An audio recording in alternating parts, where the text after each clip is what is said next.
திருஷ்யம் 4க்கு ஒரு ட்விஸ்ட் வச்சுருக்காங்க. Kerala cinema thrilling நம்ம சொல்லவே தேவையில்லை, ஏ கிளாஸாக இருக்குது. டுவர்ட்ஸ் த கிளைமேக்ஸ் வந்து ஆடியன்ஸ் எல்லாருமே சீட் எட்ஜில் வச்சுற மாதிரி ஒரு நல்ல ஒரு ஸ்க்ரீன் ப்ளே பண்ணியிருந்தாங்க. ஒரு எக்ஸலன்ட் ஸ்க்ரீன் ப்ளே. மலையாள படம்னா ஸ்லோவாக தான் இருக்கும், ஆனால் அந்த படம் பிடிச்சு பார்க்குறவங்களுக்கு நீங்கள் எத்தனை தடவை போட்டாலும் அந்த படம் பார்ப்பாங்க. ஸ்க்ரீன் பிளேலாம் சூப்பராக இருக்கும், கண்டிப்பாக இந்த படம் பார்க்கலாம். ஒரு காலத்தில் ஆபாசங்க படங்கள் தான் வரும் அப்படின்ற ஒரு ரேஞ்சில் இந்த சினிமா இப்போ ஹாலிவுட்டுக்கே சவால் விடுற அளவுக்கு கதைகள்லாம் மலையாளத்தில் வந்திருக்கு.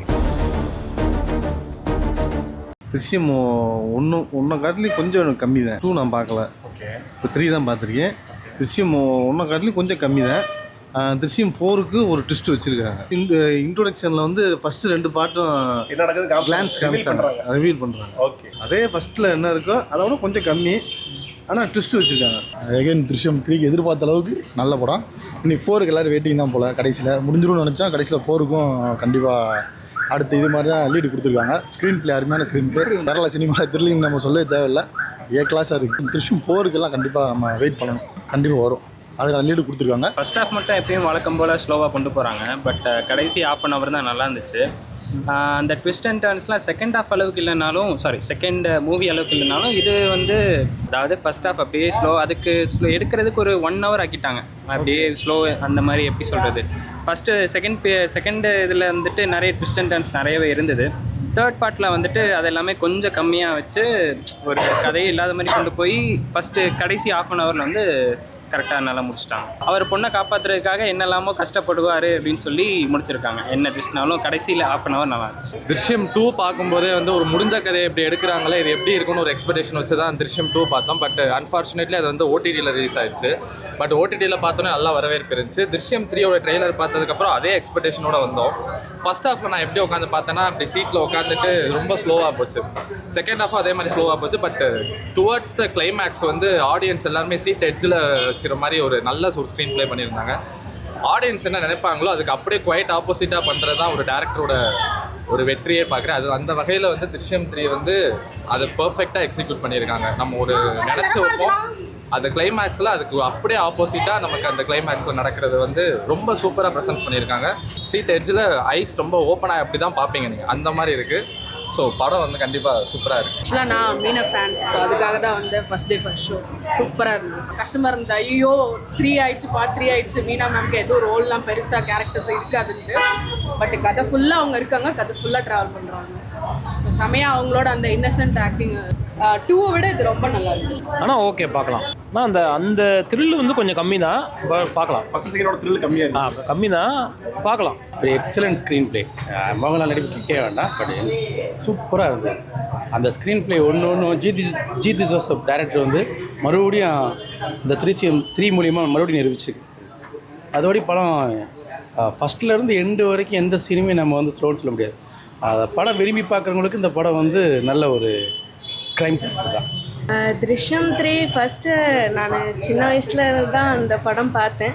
இப்போது ஒரு நினைவு தெரிஞ்சு ஒரு படம் அந்த இதை பார்க்கும்போது மோகன்லால் சாரோட ஆக்டிங் அது ரொம்ப சூப்பராக இருந்துச்சு. அதாவது இயல்பாக ஒரு காமன் மேன் அவங்களோட ஃபேமிலியில் இருக்கிற அவங்களோட பொண்ணை எப்படி எந்தெந்த வழியிலலாம் காப்பாற்ற முடியுமோ ஈச் அண்ட் எவ்ரி திங் அதில் ஸ்பெசிஃபை பண்ணி ரொம்ப அழகாக காமிச்சிருந்தாங்க.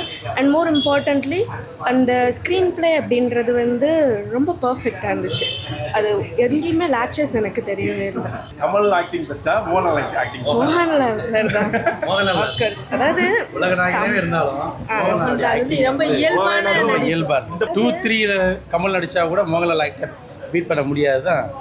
கமல்ஹாசன் கொஞ்சம் இந்த கிளைமேக்ஸ்லாம் பார்த்தீங்கன்னா மன்னிப்பு கேட்கும்போது கொஞ்சம் ஓவர் டோஸ் ஆயிடுச்சு.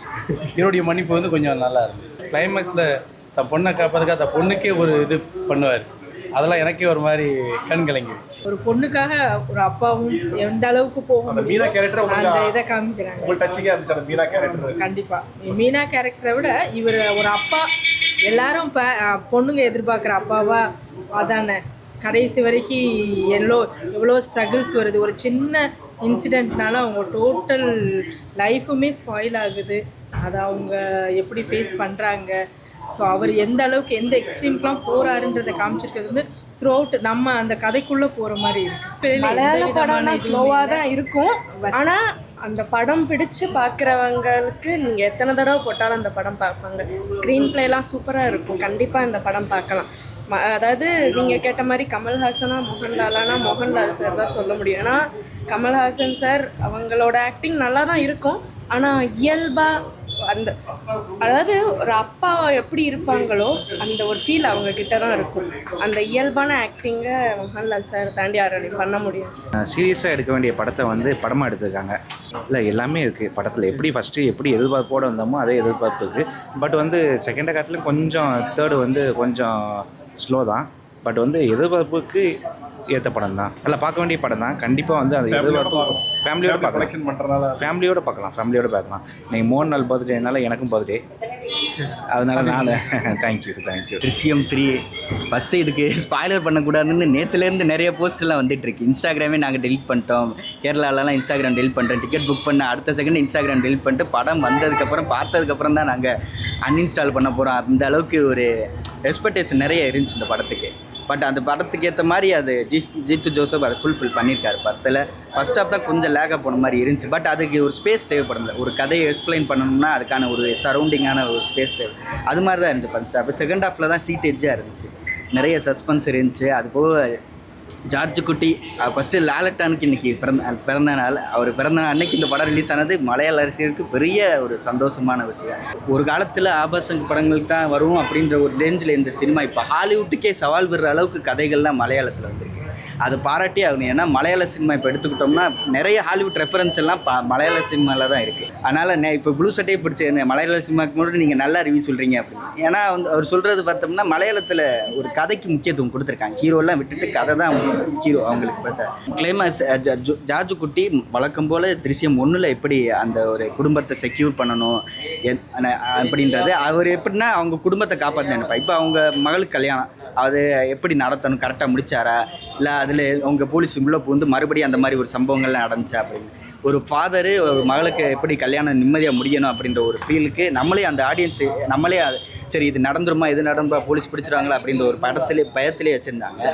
கிளைமேக்ஸ்லேயும் நல்ல எக்ஸ்பெக்டேஷனாக இருந்துச்சு. திருஷ்யம் 4க்கான ஒரு லீடு இருக்குது. அது போக கொஞ்சம் நெகட்டிவ் சேடை லைட்டாக இந்த இதில் கொஞ்சம் இன்புட் பண்ணுறாங்க. ஏன்னா திருஷ்யம் 4 அதோட நெகட்டிவ் சேடாக இருக்கும் போல இருக்குது. அதனால் ஃபேமிலியை காப்பாற்றுற ஒரு அப்பாவோட கஷ்டம் எப்படி இருக்கும், ஒரு கொலை பண்ணுற ஒரு குற்ற உணர்ச்சி வருது, அவங்க குடும்பம் பாதிக்கப்பட்டிருக்காங்களே அந்த சைட்லேருந்து ஒரு பழிவாங்கல் இருக்குமே, அதையும் நம்ம நியாயப்படுத்தணுமே அப்படின்ற மாதிரி ஒரு கதை கொண்டு போயிருக்காங்க. ஆனால் நம்ம லோகேஷ் கனகராஜ் இந்த படம் சும்மா இருந்தால் பாரு, இவர் கூலின்னு ஒன்று எடுத்தார். எதுக்கு இதெல்லாம் பணத்தை போட்டு புடச்சிக்கிட்டு சுவிட்சை போட்டாமல் சாம்பலாமல் அஸ்தியை கரைச்சமாக போயிட்டே இருக்கலாம் அப்படின்ற மாதிரி கூலி படத்தில் அவர் கொண்டு வந்துட்டார். அதெல்லாம் பார்த்துட்டு இங்கே வந்தோம்னா ஏன் ஒரு படத்துக்காண்டி இம்பிட்டு சண்டை போட்டுட்டு இருக்கீங்க அப்படின்ற மாதிரி தமிழ் ஆடியன்ஸ் அந்த மாதிரி நினைக்க ஆரம்பிச்சிடுவாங்க. நம்ம தான் லோகேஷ் கனகராஜ் இருக்கார்ல, எலக்ட்ரிக் அடுப்பை எலக்ட்ரிக் சொன்னு இதை கண்டுபிடிச்சி வச்சிட்டாரு. உட்கார வச்சிங்கன்னா சுவிட்சை போட்டிங்கன்னா முடிஞ்சிச்சு கதை. 5 நிமிஷம் இது எதுக்கு 3 பாட்டாக இருக்குது. செலவு கம்மி பண்ணி லோகேஷ் கனகராஜை டைப் வச்சு அந்த பாடியை எடுத்து எலக்ட்ரிக்கல் வச்சு முடிச்சு விட்டுற வேண்டியன அப்படின்னு தமிழ் ஆடியன்ஸ் நினைப்பாங்க. இதை ஒரு பணத்தை வச்சுட்டேன். நம்மளாம் 10-15 போது நாகார்ஜுனை வச்சு லோகேஷ் கனகராஜ் பிடிச்சாரு. டக்குன்னு கூலின்னு ஒரு படத்தோடு முடிச்சு விட்டோம்மா, பார்ட் 2 எல்லாம் எடுக்க வாய்ப்பு இருக்காது. அந்த மாதிரி முடிச்சிட்டாங்க. அவரோட நடிப்புக்கு எல்லாமே கமல்ஹாசனே அவரோட ஃபேனு.